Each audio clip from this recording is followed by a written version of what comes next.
Hello, this is Taha. This is Anaina, This is Movie Masala. and we're here to yap at you about films we watched recently. And today we're doing Be happy. तुम मुंबई नहीं जाओगे। ये पापा हमेशा से ऐसे थे कि मम्मी के जाने के दुख में ऐसे बन गए। ये पहले दिन से ही खुशट है। दो तरह के पेरेंट्स होते हैं, एक वो जिनके बच्चे उनके ड्रीम्स जीते हैं और दूसरे वो जो अपने बच्चों की ड्रीम्स के लिए जीते हैं। You will be proud of me. Right, so I've been on a Bollywood streak for the past few episodes. Honestly, I think I'm glad because I get to watch some of the good stuff that Bollywood puts out, some of the shit stuff that Bollywood puts out. And like this film, some of the that's not bad. And when I say this, I'm nodding my head and raising my eyebrows. Basically, this is a film directed by Remo D'Souza, who is originally a dancer and choreographer. And it stars Abhishek Bachchan, Inayat Varma, and Nora Fatehi, among like a bunch of other actors as well. interesting. And the basic premise is that Abhishek Bachchan and Inayat Varma are father-daughter. The mother has died. The daughter has a passion to dance. The father is a grumpy old guy who then decides to do everything for his daughter to make sure, who reluctantly at first decides to take her to Mumbai for a dance competition, blah, blah, blah, blah, blah, blah. And then, spoiler alert, plot twist, the girl has a kind of bone cancer that makes her bones really thin and fragile, and which means she can't dance. And so then the rest of the film is spent the father giving his all to make sure her dreams come true and that she is safe and looked after and protected and blah, blah, blah. So very standard plot, Yeah. right? We've seen this in so many different formats. Yes. And there's nothing much to put it apart from a lot of films, Sad. which is quite sad. I will say though, it is produced with a lot more like nuance and care Okay. than a lot of other films. So there might be a silver lining there. And the silver lining is Abhishek Bachchan. So for people who don't know, Abhishek Bachchan is the son of Bollywood Legend. greatest actor, Bollywood's legend, Amitabh Bachchan. And when he was younger, like a good 20, 30 years back, Abhishek Bachchan, he did a lot of films and then stopped because he stopped being good in them. And basically his films would tank. But recently, in the past few years, he started coming in different films. And these films are different to the films he used to do before. He used to do a lot of comedy, slapstick comedy kind of films before. I feel he was very much just following the trend of Bollywood, just appealing to lowest demographic type of like what works the best for everyone films. And it's true, at that time, those films did do the best. I'm thinking of like Houseful and Golmaal and things like that. But I don't think he was suited to those kinds of roles. Not that he's not funny. He's just not funny in the way those films were trying to be funny. Yeah. So he felt really out of place there.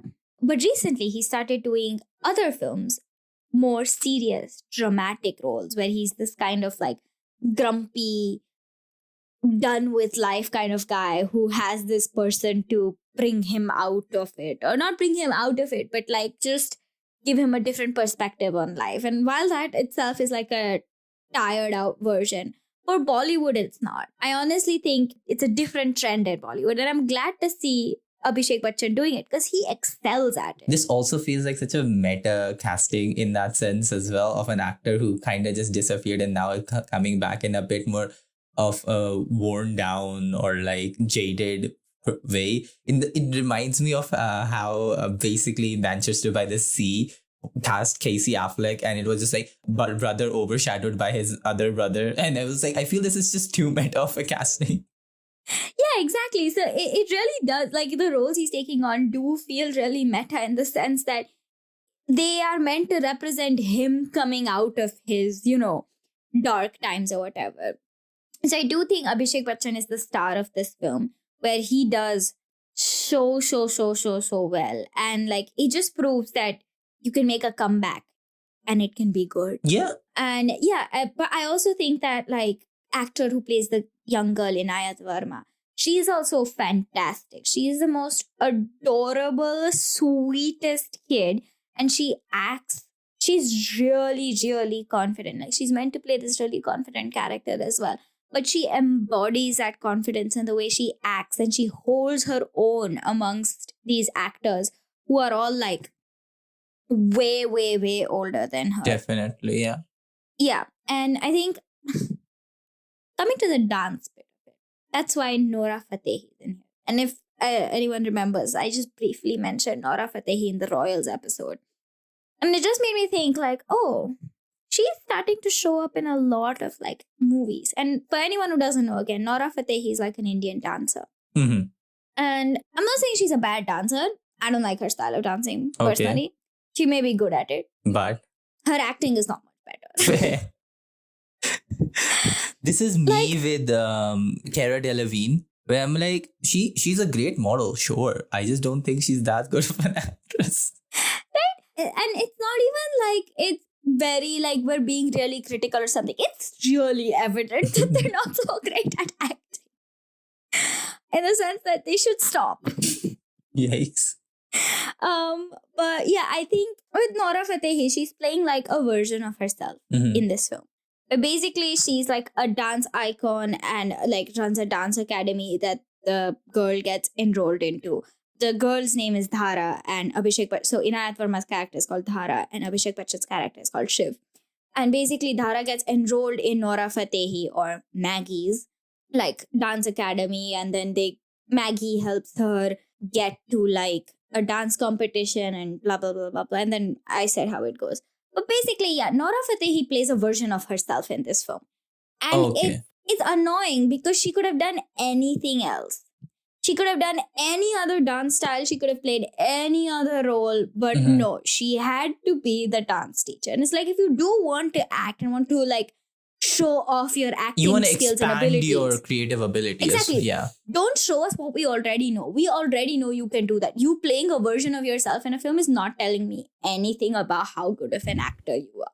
It feels repetitive, and like I feel within when you have like not star casting in that sense, but like this type of like casting, I feel it benefits so much when you can like remove it from yourself and like realistically showcase what you're because your audience has seen you do a lot of this, so it feels much more like a cameo or like much more like, you know, something very akin to that.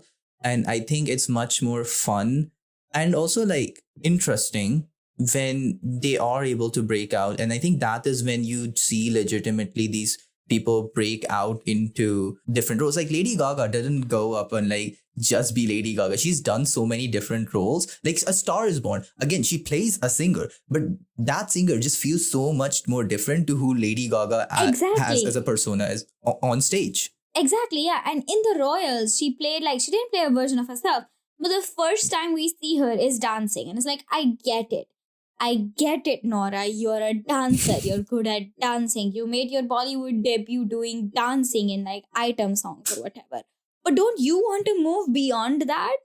Like, I feel like I just want to like have a conversation and be like, Dusty, we know you dance well. Can you do something else, please? Yeah. And yeah, so that was that. I think in general, the film is okay.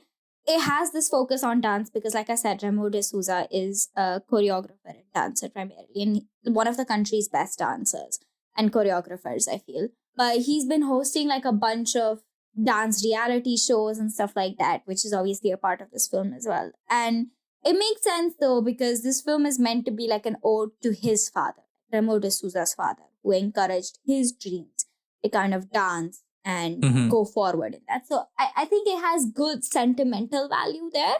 And he's even taken it further from being just like a reenacted life story of his own, Mm-hmm. where he like introduces actual real conflict in the kind of like characters' lives. Like dynamic, exactly. So Dhara has shown to have cancer, and then the real struggles of dealing with someone who wants to do this, and basically a single parenting and etc etc etc. So he has like, it's different from like, oh, this was my life, I'm going to show you my life kind of story. So I like the fact that it was inspired, like the dynamic between the parent and child was inspired by the director's dynamic with his parent. Mm-hmm.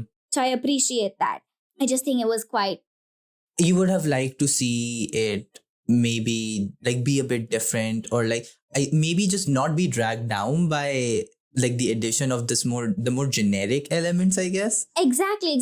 So you already did something by adding a story or using inspiration. I feel like it could have been taken so much further. And I think, again, I'm just going to reiterate my point again. Bollywood needs to be okay telling different stories.